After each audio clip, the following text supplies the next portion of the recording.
চলো আমাদের প্রথমে কি বলা আছে দেখি। সাইকেলে চড়ে বাজার চলি, হিসাব করে খরচ করি, ফাঁকা ঘরে লিখি। দেখো, নীলু সাইকেলে চেপে বাজারে যাচ্ছে, পথে দেখলো রমজান আর মিতাও সাইকেলে চেপে বাজারে যাচ্ছে। প্রতি সাইকেলে ড্যাশটি চাকা রয়েছে, তাহলে সাইকেলে কয়টি চাকা? দুইটি চাকা। প্রতি সাইকেলে দুইটি চাকা। তিনজনের সাইকেলে মোট ড্যাশটি চাকা, তিনজনের কয়টি চাকা? তাহলে 2 গুণিত 3 সমান 6টি চাকা। আচ্ছা দেখো, তারপর বাজারে তারা তরমুজের দোকানের পাশ দিয়ে গেল। দোকানে 4টি ঝুড়ি দেখলো, প্রত্যেক ঝুড়িতে 6টি করে তরমুজ আছে। রমজান বলল মোট 4টি ঝুড়ি আর কয়টি করে আছে? 6টি। তাহলে 4 গুণিত 6 সমান 4 ছক 24টি তরমুজ আছে, 24টি তরমুজ আছে। এবার তারা ফোন বুথে গেল। মিতা 2টি ফোন করলো, নীলু একটা ও রমজান একটা ফোন করলো। তারা মোট ড্যাশটি ফোন করলো, তাহলে কয়টি?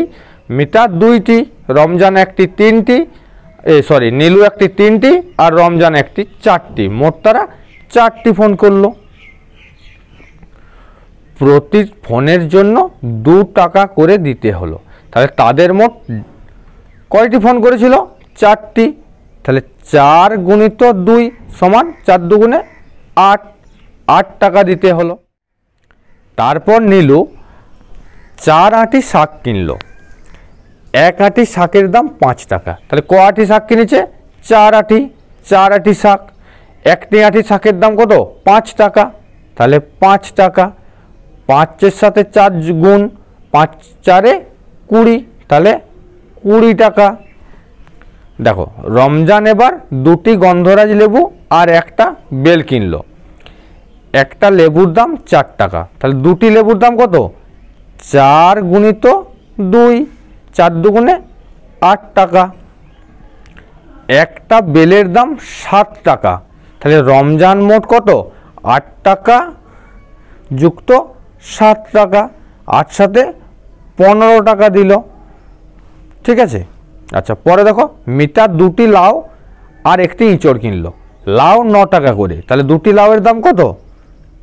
9 গুণিত 2, 9 দুগুণে 18 টাকা।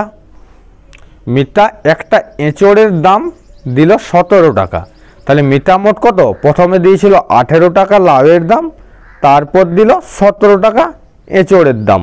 তাহলে 18 আর 17 কত হলো? না 35 টাকা দিল। তাদের মোট খরচ কত টাকা? তাহলে তাদের মোট খরচ কত টাকা আমরা হিসাব করব। প্রথমে তারা খরচ করেছে, এখানে মিতা লাউ আর এঁচড় কিনেছে 35 টাকার। আচ্ছা, রমজান বেল আর লেবু কিনেছে 15 টাকার মোট। ঠিক আছে। আচ্ছা, আর নীলু শাক কিনেছে 20 টাকার আর ফোন করেছে তারা 8 টাকার। এইটি হচ্ছে তাদের খরচ। তাহলে এখানে আমরা হিসাব করব যে 35 সাথে 15 যোগ 35 15 50, 50 আর 8 58, 58 আর 20, 58 10 68, 10 78, 78 আর 8 মোট 86 টাকা। তাহলে আমাদের যোগ হচ্ছে টোটাল 35, 15, 8, 20 আর 8, মোট পয়সা কত হচ্ছে আমাদের? 86 টাকা। তাদের মোট খরচা হচ্ছে 86 টাকা। তাহলে এখানে কি বলেছে আমাদের? না যোগের বদলে গুণ করতে। দেখো, 3 যুক্ত 3, তাহলে 3 3 6। আচ্ছা, এর বদলে কি বলেছে? 3 গুণিত 2, তাহলেও কি বেরোলো?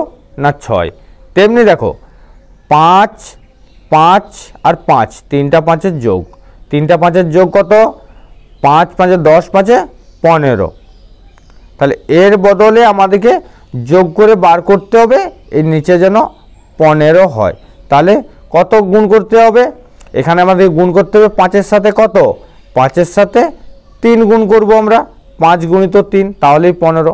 এবারে দেখো, এখানে 7 7 7 7, তাহলে 4টা 7, 7 সাথে 14, সাথে 21, সাথে 28, 28। এর বদলে আমরা তাহলে কি করব? এখানে দেখো, 7-এর সাথে কত গুণ করব? তাহলে আমরা এখানে 28 পাবো।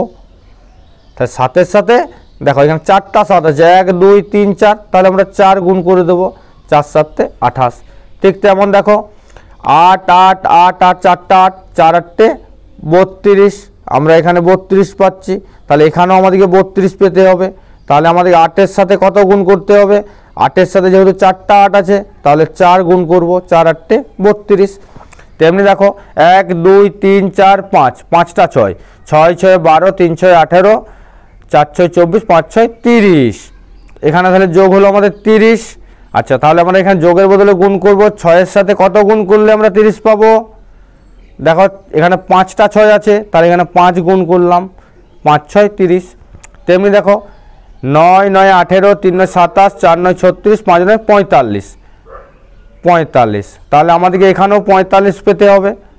তাহলে 9-এর সাথে কত গুণ করতে হবে আমাদেরকে, তাহলে 9-এর সাথে 5টা 9, 5 গুণ করলাম, তাহলেই 45 পেয়ে গেছি।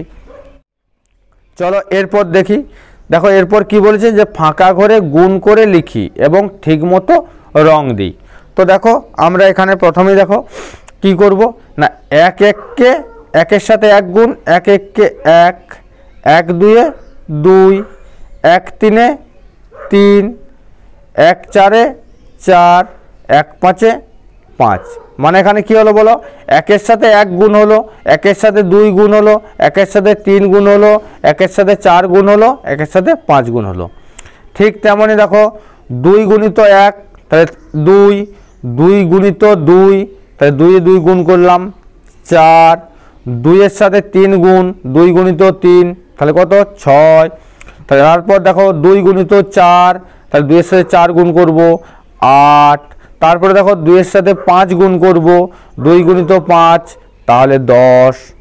এবার দেখো 3-এর সাথে 1 গুণ করলাম, 3-এর সাথে 1 গুণ করলাম 3, 3-এর সাথে 2 গুণ করলাম, 3 2 6, 3-এর সাথে 3 গুণ করলাম, 3 3 9, 3-এর সাথে 4 গুণ করলাম, 3 গুণিত 4 12, দেখো 3-এর সাথে 5 গুণ করলাম, 3 5 15, তারপর হলো 4, 4-এর সাথে 1 গুণ করলাম, 4 1কে 4, 4-এর সাথে 2 গুণ করলাম, 4 2 8, 4-এর সাথে 3 গুণ করলাম, 4 3 12, 4-এর সাথে 4 গুণ করলাম, 4 4 16, 4-এর সাথে 5 গুণ করলাম, 4 5 20, দেখো তারপর 5-এর সাথে 1 গুণ করলাম, 5 1কে 5, 5-এর সাথে 2 গুণ করলাম, 5 2 10, 5-এর সাথে 3 গুণ করলাম, 5 3 15, 5-এর সাথে 4 গুণ করলাম, 5 4 20,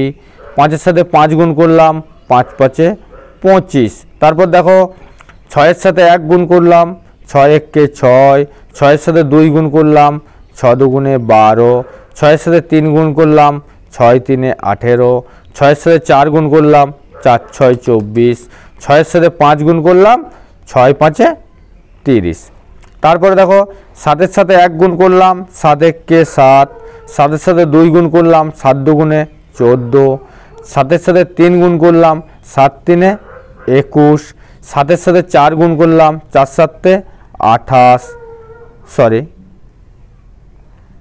7-এর সাথে 5 গুণ করলাম, 5 7 35, তারপর দেখো 8-এর সাথে 1 গুণ করলাম, 8 1কে 8, 8-এর সাথে 2, 8 2 16, 8-এর সাথে 3 গুণ করলাম, 3 8 24, 8-এর সাথে 4 গুণ করলাম, 4 8 32, 8-এর সাথে 5 গুণ করলাম, 5 8 40, তারপর দেখো 9-এর সাথে 1 গুণ করলাম, 9 1কে 9, 9-এর সাথে 2 গুণ করলাম, 9 2 18, 9-এর সাথে 3 গুণ করলাম, 9 3 27, 9-এর সাথে 4 গুণ করলাম, 4 9 36, 9-এর সাথে 5 গুণ করলাম, 5 9 45।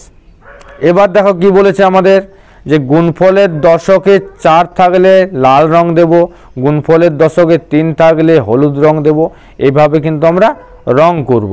দেখো প্রতিটি ঘরে কিন্তু আমাদেরকে রং করতে হবে, ঠিক আছে, এই হচ্ছে মেন ব্যাপার। এবার দেখো তোমার রং করে যদি তোমরা নিজেরা রং করে নেবে, রং করে তোমরা কোন রংটা কতটি দিয়েছো সেটি তোমরা নিজেরা ঘরে কিন্তু করে নেবে।